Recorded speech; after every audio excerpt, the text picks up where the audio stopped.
Welcome to Create If Writing, the podcast for writers and creatives dealing with the passion and the practice behind making good art. I'm Kirsten Oliphant, your host, and you can find more at createifwriting.com. I want to take a moment to thank the sponsor of the show, Audible. There's nothing I love more than the feel of a real book in my hands. But that's just not my everyday. Right now, I do a lot more listening as I'm driving around to my car or at the gym or shuffling the kids around the house. Audible provides a great way to listen to your favorite books. With over 180,000 titles, you will find something that you love. To support the show and get a free trial, visit audibletrial.com/createifwriting.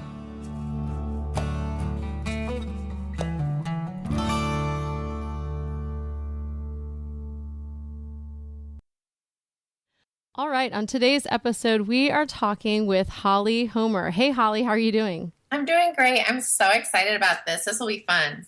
So Holly started blogging in 2007. Is that correct? I feel like you've been blogging longer than that. Yeah, I think it's been longer. I just don't even know. That's how undetailed I am as a person. But I think it's been at least 9 years because my youngest is 9. And I remember doing things while I was pregnant, writing about things when I was pregnant. So I don't know. It's been a long time. It's been a long time. Well, a lot of people, I feel like also, I just talked with Paula Rollo, and she said that she's had blogs for the last 10 years, but now you can't really find any of them. Some of them are offline, but a few of them are still kind of have vestiges. And I feel like a lot of people start blogging not necessarily realizing what it's going to turn into. So a lot of us have been blogging for a really long time, but sort of our more professional blogs are a little bit younger, and that's kind of what you see online. But I think so. I would be really frightened if you found some of those early posts. You never know. They say the internet never forgets, but I sure hope that's not true. You never know. Well, Holly has the very popular Kids Activities blog, and she also is involved with a whole host of other things. She has Business to Blogger, and the latest venture is Blogger to Business, correct? Yes, I'm super excited about that. We just launched recently. Yeah, and that's a whole lot of things all in their own. But I think you also, I know when I first met you, you talked about having a addiction to buying URLs. Do you still do this and keep a big list of URLs that you own? Yes, although, so I always say I have more URLs than shoes, which is totally true. And I love shoes. So you've got a lot of both then. But I've really tried, I had to let some of them go because, when GoDaddy messages you a year later and you're like, maybe that URL isn't something I have to have for another year. So I've tried to weed some of them out, but last time I checked, I was right about the 70 mark.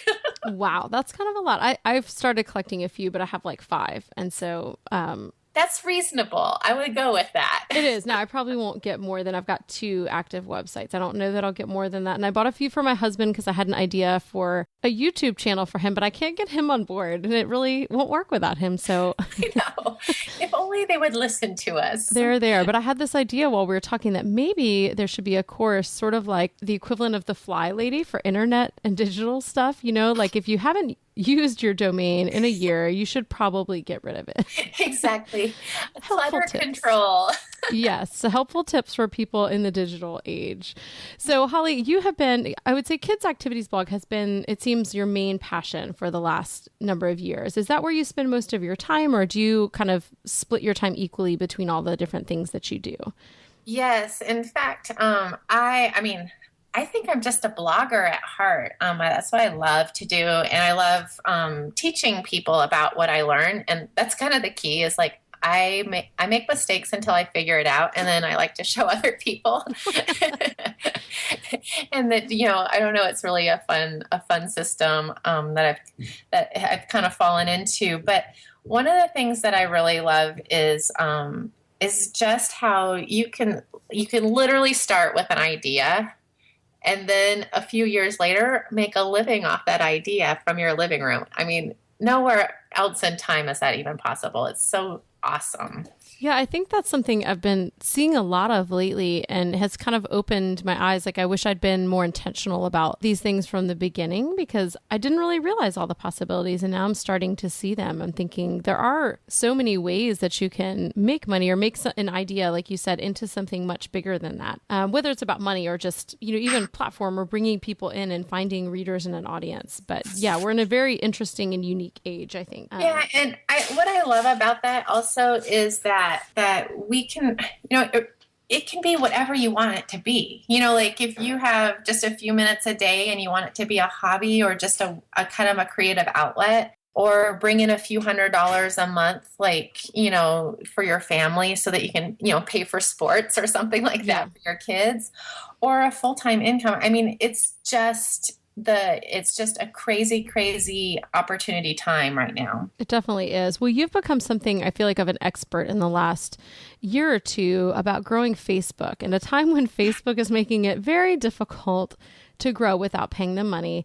It seems like everywhere I turn to hear about how you should grow, everybody's mentioning you, mentioning your Facebook page is Quirky Mama, which relates to your kids' activity blog. But where did the Quirky Mama come from? And I know that's mentioned on your kids' activities blog as well. Exactly. So actually, Kids Activities blog was started by Rachel Miller, my blogging partner, years ago as QuirkyMama.com. And when I joined her, I rebranded it as Kids Activities Blog because I wanted the search engine juice kind of thing. And then also, nobody really knew how to spell Quirky Mama. Like, you have to say it several times. Oh, yeah. And then the mama is MOMMA, which is, a lot of people spell it MAMA. So I was just trying to simplify things. And so we rebranded everything except the Facebook page because the Facebook page was pretty much dead. And at that time, there wasn't a really easy way for Facebook to let you change it. Like, it was a little more challenging than it is today. Yeah. And so we just ignored it and just pretended like it was, branded well. And then the funny thing is, once that started growing, then we were scared to change it. Yeah, I can understand that. And then I actually got in contact with, somebody put me in contact with somebody at Facebook. And I said, hey, would you change this? Like, because it's not branded with this, and it was kind of in the middle of our growth spurt. And they said, I wouldn't change a thing. And I was like, if they tell me not to change a thing, we're not changing a thing. Yeah, you definitely want to listen to Facebook. Yeah. They tell you not to do something, you want to listen to Facebook. So I love that I've pretty much broken every branding rule, probably that I've ever said too. Well, and for most people, I feel like, that, and that's why rules are there. That rules are there. It's more of a sensibility, like what tends to work. Now, that doesn't mean that it's going to work every time. It's not like a formula, which is what I think is really interesting. So you have given people, I think through a lot of different interviews and speaking engagements, kind of advice on how to make Facebook grow. And I know some people who are like, I've used Holly Homer's formula and it's working. And, but I think, as soon as the next algorithm change happens, it's not about, I feel like the internet today, to make it work, it's not about a formula. Because if it were, then we would all be making $1 billion and have 10 billion Facebook followers because there'd be a formula that works and we'd all be using it. But well, and it all comes down to in fact, I have a slide in my Facebook talk that I'm almost embarrassed about the Facebook talk because the Holly Homer method of Facebook could be boiled down to this one sentence, and like then I could just sit down. But it's, you do more of what Facebook likes and do less of what it doesn't. So just please Facebook, and that'll work. That's the formula. So there you go. Like, have a good evening. Yeah, great talking to you. Good night. Yeah, I know. And then you're like, oh, what a genius. Yeah, like, no, they're so genius there. We just opened up our insights and did more of what it liked and less of what it didn't. Well, I think that's really good. But I also feel like for you, like something that marks the things that you do is this sense of creativity and a creative sensibility. And I see more, I'm not saying you didn't do that because you're telling me you did, but I feel like, when it comes to what you're doing on Kids Activities blog or even what you're sharing on Facebook, because I feel like you share really creative things as well, but there just seems to be this mark of creativity to the things that have your name on them. So how have you seen your creativity as an asset through the different businesses and your different websites and blogs? Well, it's really funny because, I'm trained as a physical therapist, so I never was, passionate. I guess I think back and I probably wrote like a princess novel when I was like in third grade or something. But, that's probably the last time I was like seriously writing until I took up blogging. And so I never was drawn to just one thing. I've always just dabbled in a ton of things. And, so I've done everything, crafty as far as like making t-shirts to, in fact, I decorated my own house. We built our own house and then, obviously with the help of a builder, but we designed our own house. And then after that was done, I ended up decorating, several houses, in the neighborhood that I live in that had seen what I had done here. And so it's just and I liked photography and I like to draw and I like painting, but I'm not super, super great at any of it. You know what I mean? But I'm dabble in all of it. And I think blogging is the one place in the world that dabbling in a ton of different things really allows you to excel because you're really, I don't know, I feel like it's just a collection, yeah.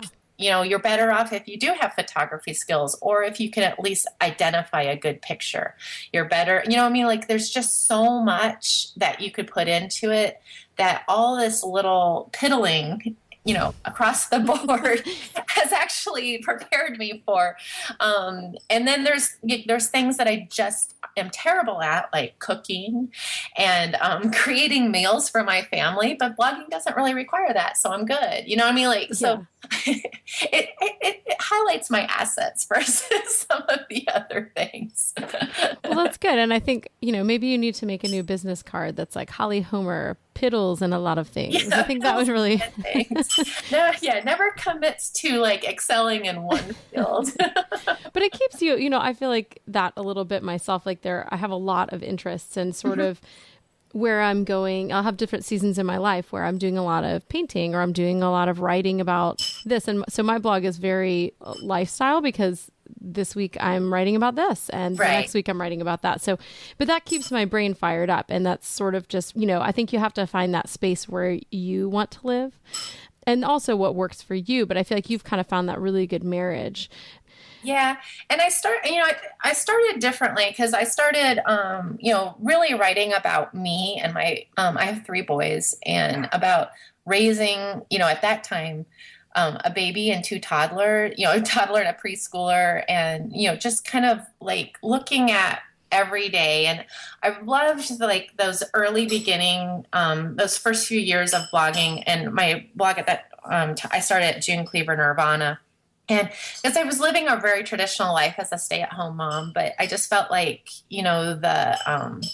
there's nothing traditional about what goes on in today's families.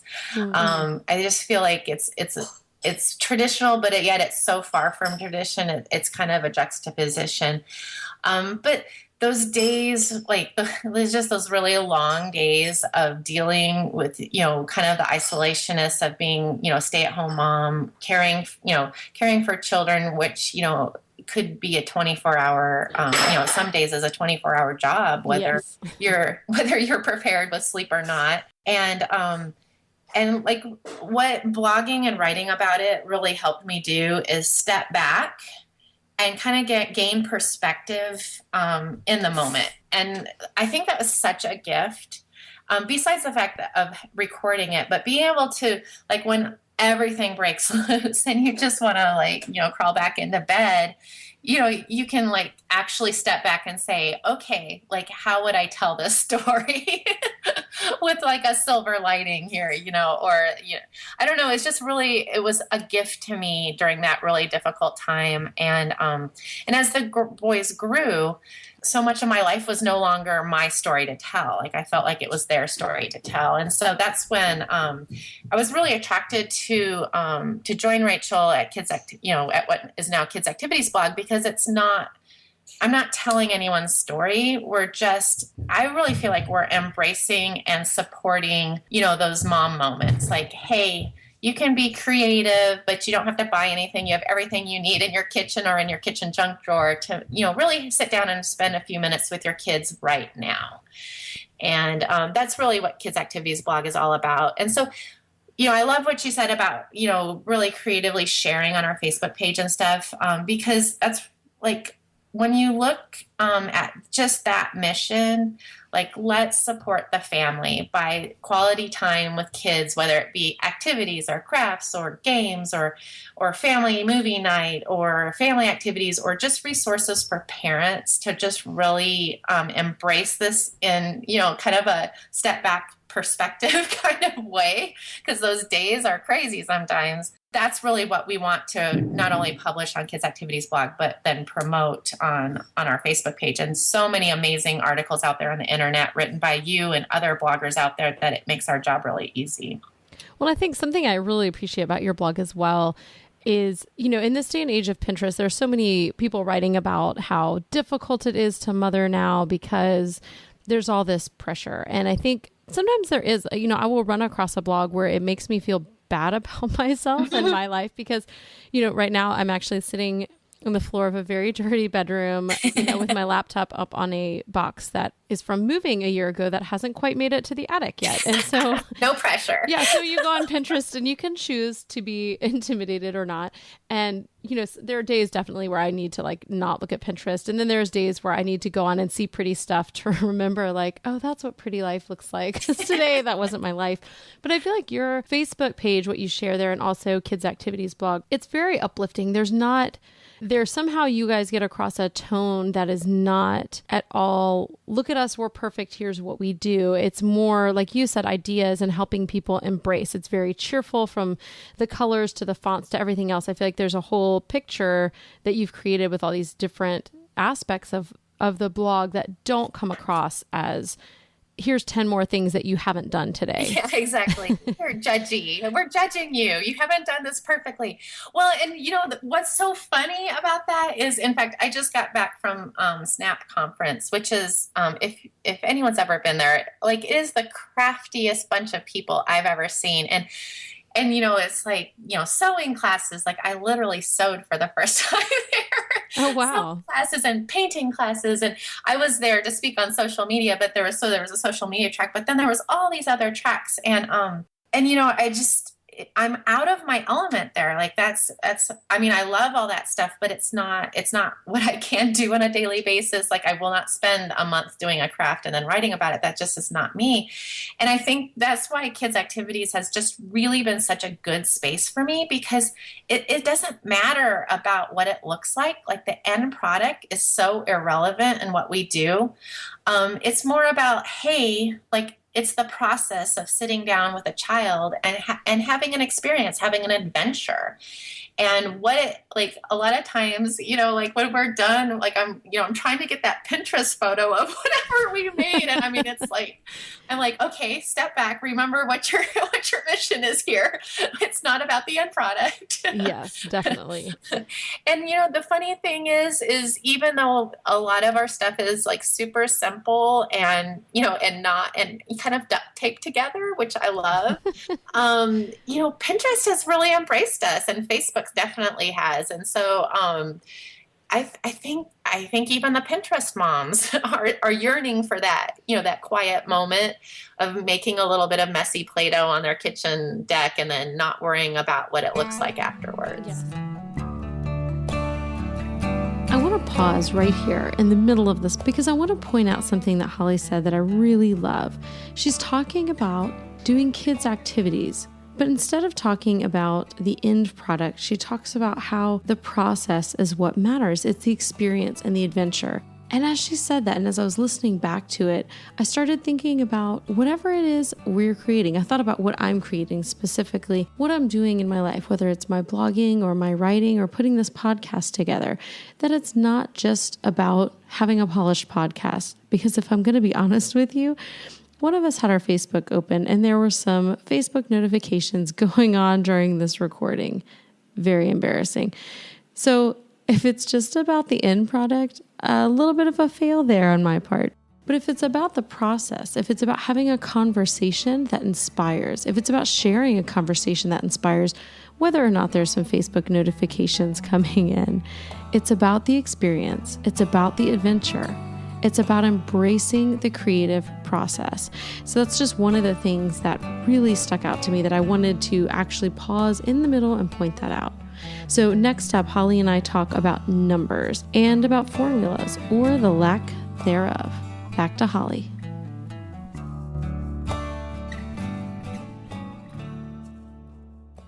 We have to keep doing what we love and not worry about what other people think sometimes. I think that's really great. And I think, if you are a creative person and you get kind of stuck in that business mind or the numbers mind, and it's really hard not to, especially when you're being told, if you're trying to get a sponsored post for a blog, you need X number of page views, or if you're trying to get a book published and the publisher says you need X number of people on your email list, it gets really hard not to be caught up in the numbers. So I think this is a great reminder of kind of reevaluating and thinking about social media in a different way, thinking about sharing in a different way, thinking about all of these things and how people can work together and how you can share the things that you love and how you can make it work for you. So I think if you get caught up in those numbers games and the stress of trying to, have a certain number of followers or a certain number of shares or all these things, you're not going to be happy in yourself. So you need to find the way that it works for you. And really, just to add to that just a little bit, is if that's, kind of weighing you down, like really stepping back and looking at what, for instance, what do you want your Facebook page? What is your dream Facebook page? Why don't you go create that? And I really feel like the numbers are going to follow. Like when we started, building our page, we just threw out all the rules and just, a strategist would say, hey, post twice a day, no more. Well, we post 26 times a day on our Facebook page because we want to. We want, we wanted to, we wanted to be more like a Pinterest stream than a Facebook stream. And so we just stepped away from what people were telling us to do to express what we wanted to do in a way. And then obviously while we were doing that, we were watching analytics to make sure Facebook wasn't freaking out over it. But for the most part, when I see really creative, expressive social media channels, it's very often that the numbers follow because people are just like, oh, thank God, somebody's doing something different. Well, that makes it even funnier to me, when people are asking what made it work for you? And you're like, well, throwing out the rules. And then people are like, make that the rule. Let's do what Holly does and make this the new rule. But rules I feel like don't work. And they also make us feel really trapped. And so finding what works, using the analytics, but doing things your own way. And I like that you guys tried something and you tried it until it worked. And then that worked. And that may not be the same thing that works for someone else. No, in fact, the next question I'm like, everybody is like, oh, I have to post 26 times a day. I'm like, I think you're missing the point here. So if you take one thing away from this episode, go post 26 times. Yeah. No more, no less on your Facebook page. No. I will hunt you down at your house. Actually, you will hunt me down after you do 2 days. But Holly Homer said to. She said I want to do it. Kill Holly. And then I'm like, I didn't even say that. I said, do what works. Yes. So that's not the takeaway. Hopefully you're not getting just that blurb. Do not. And actually, I don't want to say do not. I don't want to give you a rule. Don't make me give you a rule. But I'm hoping not, because that's a lot. That is a lot of times. Well, I want to close with a question that I'm asking everybody that comes on to talk to me. And that is, what is inspiring you most this week? And it can be something kind of high art. It can be something low art. I don't care. I don't care what it is. But what's inspiring you this week? Oh, that's a really good question. I'm trying to think. One of the things that just really, really fuels me is kind of sitting down and strategizing with a friend or just a really There's so many smart people on the internet. It's ridiculous. And just picking up the phone to pick someone else's brain or kind of had a strategy session, is like my favorite thing in the whole world. And I can, I left Snap on Sunday, so just a few days ago, and I just felt like every night of that conference, I would sit down, in a cozy chair, somewhere in the lobby, and just have one of those like kind of refueling conversations with someone, that just where I could learn from them and they could learn from me. And I think sometimes we feel isolated and we don't pick up that phone sometimes to get that fuel. But not only does it fuel you, but it would fuel the other end of that conversation, especially when it's a good blogging buddy or someone you can talk honestly about what's happening. And that, like, I had one of those conversations at noon today that, my brain's going to be thinking until it falls asleep on some things that we're planning. And it makes it so much fun when you're not in it alone.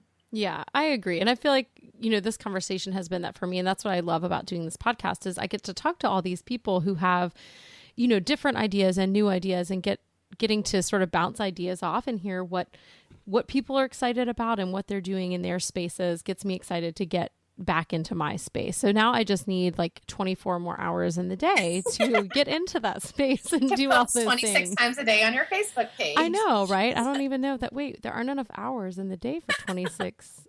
Anyway, I'll figure that out later. But well, I really appreciate you coming on, Holly, and talking about creativity and talking about your blog and your Facebook page and some of those things. And more than, not just what works for you, but sort of how this works in your life in a way that feels good to you. And that's kind of what I'm leaving with is, and I hope you guys listening are leaving with this and said it's not about formulas, but it's about doing the things you're doing with heart and passion and finding the way that you can do that in the internet. Because I really do feel like you were saying in the beginning, there are so many things you can do that anything is possible.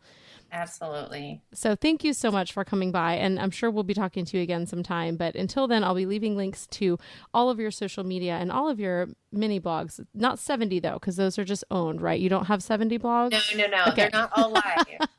That would make you sort of like an insanely intimidating person, but you just own them. It's fine. We don't have to be super intimidated, just mostly. Okay. Thank you, Holly. Thank you so much. It was fun. I hope you feel inspired after listening to this podcast with Holly Homer. I know that for me, just talking to creative people and listening to creative people gets me fired up. It always does. So without fail, whenever I interview people, I leave wanting to go and do something. And usually I just end up editing a podcast, but then I get to hear it again. And then I get inspired all over again to go make something. So what are you making right now? What are you inspired to do? What is it that you are creating? What is it in your life that you need to think about right now in terms of the process, not about the end product, not about the numbers game, not about a formula? What's working for you? What are you creating in your life that only you can create? And how can you, in your own creative, natural, authentic way, present that to people in a way that's going to bring other people around to watch that go? Have you heard the quote before that if you light a fire, people will come to watch it burn? I think about that in her closing remarks as she talked about getting inspired by talking to other creative people. I hope this podcast does that for you. I hope this is like a fire that you want to come around and that it gets you excited about it, and that you in turn go light your own fire that is going to bring people around for warmth and inspiration. Okay, now I feel a little bit cheesy, but it's true. I'm just excited. So I hope that you're inspired today by Holly Homer. Holly has great things to share on her Facebook page and on her blog. I'll share all these things in the show notes, links to those things, so that whether you are looking at what she's doing and seeing how you can tweak it to fit your own lifestyle, or if you want to get inspired to go do some activities with your kids, either way, great. So thanks so much for joining us today on Create If Writing.